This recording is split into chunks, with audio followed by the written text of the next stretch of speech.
Cristiano Ronaldo's prenup. Oof. We talked about prenup on Market Mondays. Cedric, we need you on the show. That's a fact. Exclusive. He did his thing at InvestFest also. Mm-hmm. So the details of his prenup has come out, and it looks like he's required to pay $114,000 per month if they do break up, and hands over his $5.6 million mansion in Madrid, Spain. So okay, fair enough. How do you feel about that? Oh my God. Well, keep in mind, he got almost $1 billion contract. Let's put things in perspective, right? Like, Troy, maybe you can get the stats, but I'm pretty sure he has almost close to $1 billion contract in Saudi Arabia. You know, he lives in Saudi Arabia. He's on the Saudi Arabia squad. So, okay, it may sound like a lot of money, but given the ratio of wealth that he has, it's not that bad of a deal. That ring he got, insane. You think he felt it because they've been together for a while? You think he felt the pressure, or even more importantly, when's the timing? Should you get married at your peak or once you're about to ride off into the sunset? I think the lawyers structured an amazing prenup and postnuptial deal, like $114 a month. That's not the $5 million mansion. He can go do a TikTok and go get $6 million. So that's not the issue here. But do you think if you are a high net worth, high achieving person, should you get married in the peak of your career or towards the sunset exiting phase? I think it depends. Everybody's different. But I just think you good. From a financial standpoint, because I know y'all, there's some critics that's like, well, y'all get on Blackout and y'all talk about other people. Well, it's always done from an educational standpoint. It's a case study. Right, exactly. So the whole premise of a platform is to build wealth and protect wealth. It makes no sense to build wealth if you're not protecting the wealth. Mm-hmm. So this conversation is a conversation about protecting the wealth and what's intelligent. And yeah, Troy, the deal's valued at nearly $700 million over 2 years, by the way. That's includes a base salary of around $245 million annually. So let's put things in perspective. He's getting $350 million a year for the next 2 years.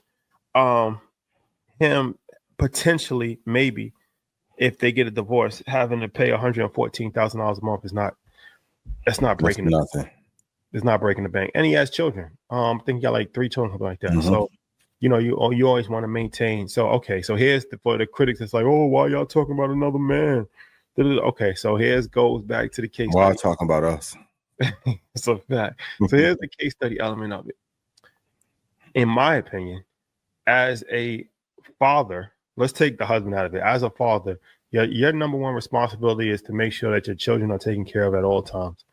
And their lifestyle shouldn't, rule of thumb, your children's lifestyle should never decrease from what they're currently at. That's just my opinion. True. So if you've put them in a situation where they're going to private school and they have at least one vacation a year and they're doing I personally don't think that now, because you're no longer with the mother, they should have to go to a public school and you cut the vacation. Now, if you have to, because your income goes down, then hey, sacrifices have to be made across the board. Budget cuts happen. But if you're not in the eye of the law, if you sign that agreement, though. If your income doesn't go down and your lifestyle doesn't change, don't compromise the lifestyle of your children. And by not compromising the lifestyle of your children, of course, you're going to have to make sure that the mother has the same or close to the same lifestyle as well, because 9 times out of 10, she's going to be the primary caregiver if they're living with her. So the children can't keep a high level lifestyle and the mother's lifestyle goes down. That's impossible. They're attached. They're one and the same. So a lot of times when people break up, it's from an emotional standpoint of you want to punish the mother, but which you shouldn't do. Right. You can't take care of the children without taking care of the mother, unless you have full custody. But like I said, at least in America, that's not the norm. That's rare, right? So if you cannot, I'll say this again, because this goes back to the whole child support conversation that we've had several times. You can't take care of a child if you don't take care of the mother. Are you trying to go viral?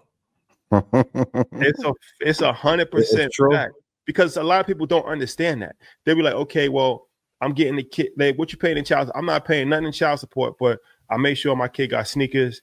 I make sure that, you know, when they come over, the Juicy Juice and Jordan's not enough. I'm sorry. That's not enough. It's not enough, bro. It's not enough. I'm sorry. Financial obligations that a primary care parent has that the other parent does not have. That's just a fact. And if you don't give it immediately in the beginning, it's going to cost you in lawyer fees and mediation anyway. So the same money you was avoiding paying to send cleaning ladies over there. Just take the stress off of you to allow you to be able to thrive, especially if you are high achieving, high status, high net worth. If not, the group chat gonna tell her, hey girl, it's time to go refile.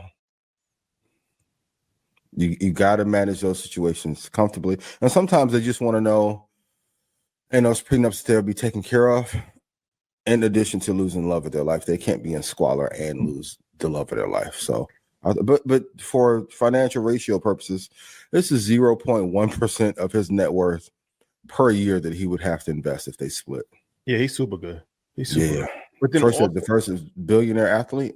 Also, it goes back to, okay, nobody wants to have other people around their children, right? That's a sensitive conversation. Yeah.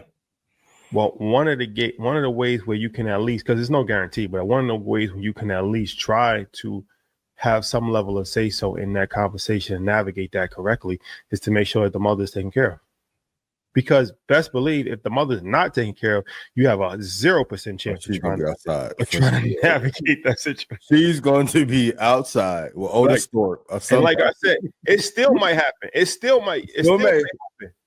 But at least you have a higher percentage chance of trying to steer that ship, as opposed to if you're not having no financial help, forget about it. It's going to be baby boy. Want some breakfast? Melvin.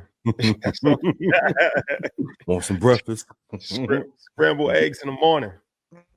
Do what you have to do. Take care of the family. And that environment, the kid, even when you're not there, if the mother is stressed, that's going to go into your child anyway.